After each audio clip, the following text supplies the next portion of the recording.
सभी को जय मसीह की। ये मेरा वीडियो जो है, जो मैंने पिछला वीडियो बनाया था रेवलेशंस के जो प्रकाशित वाक्य है उसके ऊपर, जिसमें मैंने हज़ार वर्ष का राज्य के बारे में बताया था। तो ये उसकी कंटिन्यूएशन की वीडियो है, जिसमें मैं आपको 1,44,000 का जो ज़िक्र है प्रकाशित वाक्य में, उसके बारे में बताऊँगा। देखिए, प्रकाशित वाक्य 7 में जो प्रेरित यूहन्ना थे, उनको एक नंबर सुनाई दिया गया था 1,44,000 का। जिसमें जो 12 जो ट्राइब्स थे, गोत्र थे इज़राइल के, उसमें से प्रत्येक ट्राइब में से 12,000 लोग। तो 12,000 लोग 12 ट्राइब में से मिल करके 1,44,000, तो ये उनको सुनाई दिया गया था एक फिगर। तो इसके बारे में मैं आज आपको थोड़ा सा बताऊंगा। देखिए, बाइबल में जो जिक्र है वो ये 1,44,000 कौन है? ये वह सब लोग हैं जो परमेश्वर के द्वारा चिन्हित किए गए हैं, एक डिवाइन प्रोटेक्शन के साथ, दिव्य सुरक्षा के साथ, जिसका जिक्र है प्रकाशित वाक्य अध्याय 7 वचन 3 में। दूसरा ये है कि ये सब परमेश्वर के सेवक हैं, जो उनके उद्देश्य को पूरा करने के लिए अलग किए गए हैं। तीसरा ये है कि ये वह लोग हैं जिन्होंने कोई पाप नहीं किया है, और जहाँ प्रभु यीशु मसीह जाते हैं वह उनके साथ रहते हैं। इसका जिक्र है प्रकाशित वाक्य अध्याय 14 वचन 4 में।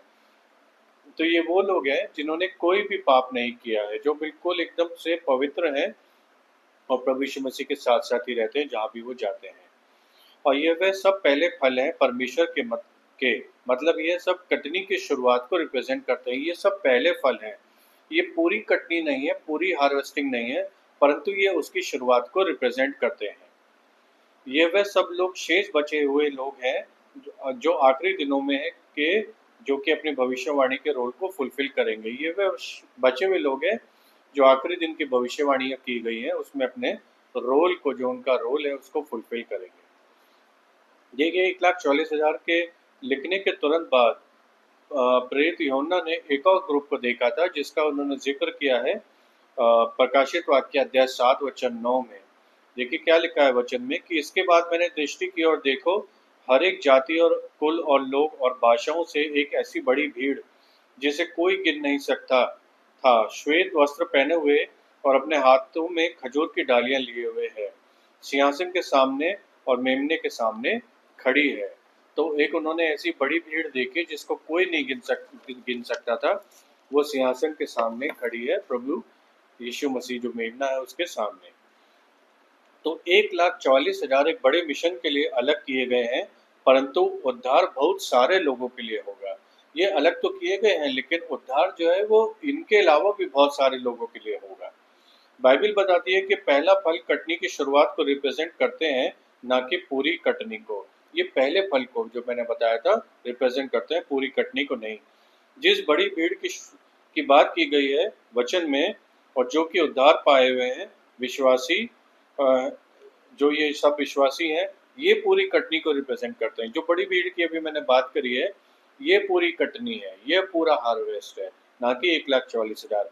वो हार्वेस्ट की शुरुआत है, क्योंकि प्रभु यीशु मसीह ने खुद कहा था कि पक्के खेत तो बहुत हैं, लेकिन मजदूर थोड़े हैं। तो जो पहले फल है यानी 1,44,000, ये वो लोग हैं जो परमेश्वर के लिए डेडिकेटेड तो होंगे, परंतु पूरी खेत की कटनी नहीं होंगी। जो बड़ी भीड़ है वही पूरा का पूरा हार्वेस्ट होगा। तो 1,44,000 लेवियों को रिजेंबल करते हैं। ये 1,44,000 जो है, ये लेवियों को रिजेंबल करते हैं, जो कि इज़राइल में से अलग किए गए हैं याजक बनकर सर्व करने के लिए। 1,44,000 जो है वो लेवीय हैं, जो याजक बनकर सर्व करेंगे। वो लड़ाई वगैरह नहीं करते हैं, लड़ाई के लिए, युद्ध के लिए नहीं होते हैं, सिर्फ याजक बनकर सर्व करने के लिए होते हैं, और ये सिर्फ मंदिर की सेवा करते हैं। तो ये सब परमेश्वर की सेवा के लिए डेडिकेटेड होते हैं, जैसे 1,44,000 अलग किए जाएंगे महाक्लेश के समय में। देखिए, गिनती की किताब में अध्याय 3 वचन 12 में लिखा है, वचन में लिखा है कि सुन, इजरायली स्त्रियों के सब पहिलौठों की संति में इजरायलियों में से लेवियों को मैं ले लेता हूँ, इसलिए लेविय जो है वो मेरे ही हैं। ये परमेश्वर यहोवा ने कहा था कि लेवियों को मैं अलग कर लूंगा और लेविय जो होंगे वो मेरे ही होंगे। तो 1,44,000 याजकों के लिए चुने गए हैं, जैसे लेविय इजराइल में से चुने गए हैं। परमेश्वर अपने चुने हुए लोगों पर अपनी मोहर लगाएगा जजमेंट से पहले। बिल्कुल ये लिखा हुआ है प्रकाशित वाक्य में और भी पुराने नियम की किताबों में कि परमेश्वर अपने चुने हुए लोगों पर अपनी मोहर लगाएगा जजमेंट से पहले। देखिए यहेजकेल की किताब अध्याय 9 वचन 4 में लिखा है कि परमेश्वर ने उन सब लोगों को चिन्हित करने वालों के लिए बोला जिन्होंने उन घृणित कार्यों को जो उनमें किए जाते थे उन पर शोक किया। यहेजकेल की किताब में ये लिखा है कि परमेश्वर ने उन सब लोगों को चिन्हित करने के लिए बोला जो कि घृणित कार्य उस समय में हो रहे थे, उन पर सब पर उन्होंने दुख जताया और शोक जताया। परमेश्वर ने कहा कि इन सबको अलग करके उनको उनके ऊपर चिन्ह लगा दो, उनको चिन्हित कर दो। दूसरा ये है कि जिन पर चिन्ह नहीं है उनका विनाश हो जाएगा, जैसे कि प्रकाशित वाक्य में लिखा हुआ है। यह बिल्कुल वैसा ही है जैसे फसह के दौरान मिस्र में जब हुआ था कि जिन जिन लोगों ने अपनी चौखटों पे मेमने का लहू लगाया वो तो बच गए, बाकी जिन्होंने लहू नहीं लगाया था उनके पायलटों का की डेथ हो गई थी, उनका विनाश हो गया था, जो कि निर्गमन अध्याय 12 वचन 13 में लिखा है। ये बिल्कुल वैसा ही होगा। तो ये सब लोग जो 1,44,000 हैं उसी बिब्लिकल पैटर्न को फॉलो करते हैं परमेश्वर के द्वारा चिन्हित होने के लिए और बचे रहने के लिए। बिल्कुल 1,44,000 बिल्कुल उसी फसह के पर्व को रिप्रेजेंट करते हैं जो कि उस वक्त किया गया था निर्गमन में। तो प्रकाशित वाक्य अध्याय 100 में 7 और 9 में हम देखते हैं कि बड़ी भीड़ खजूर की डालियां लिए हुए है। तो ठीक है, प्रकाशित वाक्य में लिखा हुआ है कि ये जो बड़ी भीड़ होगी ये सब खजूर की डालियां लेके होंगी, जो मैंने अभी पढ़ा था वचन में। तो ये बिल्कुल किसको रिप्रेजेंट करता है? ये झोपड़ियों के पर्व को रिप्रेजेंट करता है जहाँ पे परमेश्वर को के लिए वो सब खजूर की डालियां लेके आते थे झोपड़ियों के पर्व में। तो देखिए जकरिया के अध्याय 14 वचन 16 में भी भविष्यवाणी है कि सारे लोग जब परमेश्वर का 1000 वर्ष का राज्य आएगा उस समय भी सारे पर्व मनाए जाएंगे, और झोपड़ियों के पर्व का वहाँ पे जिक्र भी है कि झोपड़ियों के पर्व को वहाँ मनाया जाएगा जब यीशु मसीह का राज्य होगा 1000 साल का। और ये बड़ी भीड़ बिल्कुल उसी तरीके की वर्शिप को मिरर करती है, क्योंकि ये सब भी उसी तरीके से अपनी खजूर की डालियां लेके हुए झोपड़ी के पर्व को जैसे मना रहे हैं, ये भी उसी भविष्यवाणी को फुलफिल कर रही है, परमेश्वर के वायदों को जो अनंत जीवन में बिताने के लिए लोगों के बीच में परमेश्वर जब रहेगा, प्रभु यीशु मसीह जब रहेगा सबके बीच में 1000 वर्ष के राज्य में, ये उसी को मिरर करता है। देखिए योएल 2 में भी एक अनस्टॉपेबल डिसिप्लिन आर्मी का जिक्र है जो कि परमेश्वर की तरफ से एम्पावर्ड होगी। योएल की किताब में देखिएगा अध्याय 2 में उस डिसिप्लिन अनस्टॉपेबल डिसिप्लिन आर्मी का जिक्र है जो कि परमेश्वर की तरफ से एम्पावर्ड होगी। तो ये 1,40,000 मेमने के पीछे पीछे जाएंगे जहां भी वो जाएगा।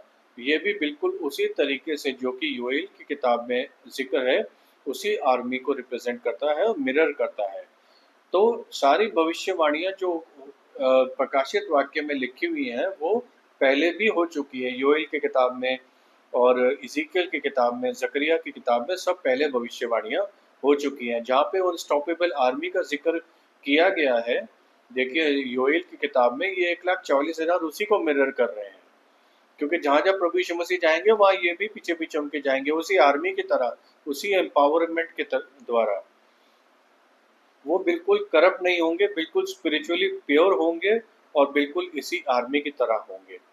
1,40,000 परमेश्वर के एंड टाइम वॉरियर्स होंगे जो कि प्रभु यीशु मसीह के आगमन से पहले सच्चाई का प्रचार करेंगे। देखिए यशायाह अध्याय 60 में भी लिखा है कि जब सारे देश परमेश्वर की ज्योति में आएंगे, तो वो बड़ी भीड़ जिसका जिक्र है प्रकाशित वाक्य 7 में इस भविष्यवाणी को पूरा करता है जब सारे देश परमेश्वर के सिंहासन के सामने आएंगे। देखिए यशायाह की किताब में लिखा है कि सारे देश परमेश्वर की ज्योति में आएंगे।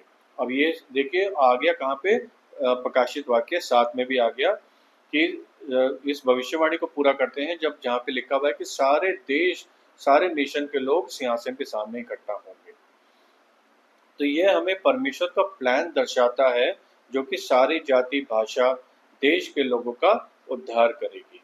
तो ये बड़ी भीड़ कोई आफ्टर थॉट नहीं था, पर यह परमेश्वर का वायदा पूरा करने का प्रॉमिस था कि सब देशों के लोगों को उद्धार मिले। 1,40,000 को चिन्हित किया गया है प्रोटेक्शन के लिए, और बहुत सारे लोगों को अपने विश्वास के लिए शहीद भी होना पड़ेगा।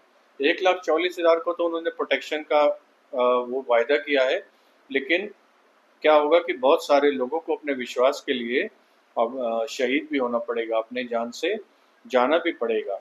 देखिए प्रकाशित वाक्य 20:4 में बताता है कि जो उस दुष्ट का चिन्ह नहीं लगाएंगे, उनको प्रभु यीशु मसीह के लिए मार दिया जाएगा। वो सब लोग फिर से पुनर्जीवित होकर प्रभु यीशु मसीह के साथ 1000 वर्ष तक राज्य करेंगे। 1,40,000 वो बचे रहेंगे और सारे लोग विश्वास के कारण मार दिए जाएंगे, पर फिर से जीवित होकर प्रभु यीशु मसीह के साथ राज्य करेंगे। देखिए आमोस की किताब अध्याय 9 वचन 11 से 15 में इज़राइल की पुनर्स्थापना और दाऊद के सिंहासन के रिस्टोरेशन का जिक्र है। आमोस की किताब अध्याय 9 वचन 11 से 15 में, ये बात मैं कर रहा हूँ पुराने नियम में से। यहाँ बिल्कुल यीशु मसीह के 1000 वर्ष के राज्य को दर्शाता है, जहाँ की इज़राइल से जब वो राज्य करेंगे। देखिए आमोस की किताब में जिक्र है कि इज़राइल की पुनर्स्थापना होगी और दाऊद के सिंहासन को रिस्टोर किया जाएगा। अब आ जाते हैं प्रकाशित वाक्य में, जहाँ पर लिखा हुआ है कि प्रभु यीशु मसीह 1000 वर्ष तक राज्य करेंगे। कहाँ से? इज़राइल से। तो इज़राइल से राज्य करेंगे तो इज़राइल रिस्टोर हो गया। और के सिंहासन की बात है तो दाऊद का सिंहासन प्रभु यीशु मसीह ने रिस्टोर कर दिया। तो जो भविष्यवाणियां पुराने नियम में हुई थी वो सारी की सारी प्रकाशित वाक्य में पूरी हो रही है। 1,40,000 इज़राइल के लोग लीडर्स होकर राज्य करेंगे। 1000 वर्ष का राज्य इज़राइल के रिस्टोरेशन का होगा और ये 1,40,000 उसकी फुलफिलमेंट में अपना रोल अदा करेंगे, प्ले करेंगे। यह 1,40,000 एक गवाही होंगे परमेश्वर की फेथफुलनेस की, जो कि उनके अवशेषों को प्रिजर्व करके रखेगा। परमेश्वर का राज्य अनंत काल का है और जो उस पर विश्वास करता है वो भी उसके साथ उस राज्य में राज्य करेंगे। प्रकाशित वाक्य कोई जजमेंट ही नहीं है, पर ये एक जीत है, एक रिस्टोरेशन है, परमेश्वर का इटर्नल प्लान है, हमारी आंखों के सामने अनफोल्ड होता हुआ। 1,40,000 सील्ड है और वैसे ही विश्वासी भी सील्ड है पवित्र आत्मा के द्वारा। इफिसियों अध्याय 1 वचन 3 में लिखा हुआ है कि जितने भी विश्वासी होंगे उन सब को भी पवित्र आत्मा के द्वारा सील्ड कर दिया जाएगा, जैसे 1,40,000 को सील्ड किया गया है। यह बड़ी भीड़ परमेश्वर के सामने खड़ी होगी और वो सब लोग जो प्रभु यीशु मसीह पर विश्वास करते हैं उन लोगों को ज्वाइन करेंगे। देखिए 1,40,000 भी हैं, ये बड़ी भीड़ भी है, परंतु उन विश्वासियों को भी जो परमेश्वर यहोवा पर प्रभु यीशु मसीह पर विश्वास करते हैं वो भी आके इन लोगों को ज्वाइन कर लेंगे। तो आखिरी विजय जो है प्रभु यीशु मसीह की है और जो विश्वास योग्य होगा और अनंत तक रहेगा वही अनंत तक यीशु मसीह के साथ राज्य करेगा, अनंत काल तक राज्य करेगा प्रभु यीशु मसीह के साथ। तो अब ये समय है विश्वास में मजबूती के साथ खड़े रहने का और परमेश्वर के वचन में बने रहने का और पूरी सच्चाई के साथ वचन के साथ और परमेश्वर में और परमेश्वर से अपने जीवन को बिताने का। आपको अपना जीवन परमेश्वर के साथ बिताना है, बिल्कुल वचन में बने रहना है, प्रभु यीशु मसीह को अपनाना है और उनमें होकर के अपना जीवन जीना है, ताकि आप प्रभु यीशु मसीह के साथ अनंत काल तक राज्य करें उनके साथ। कहाँ पर? इज़राइल में। उनके साथ अनंत काल तक राज्य करें। Thank you so much. आमीन।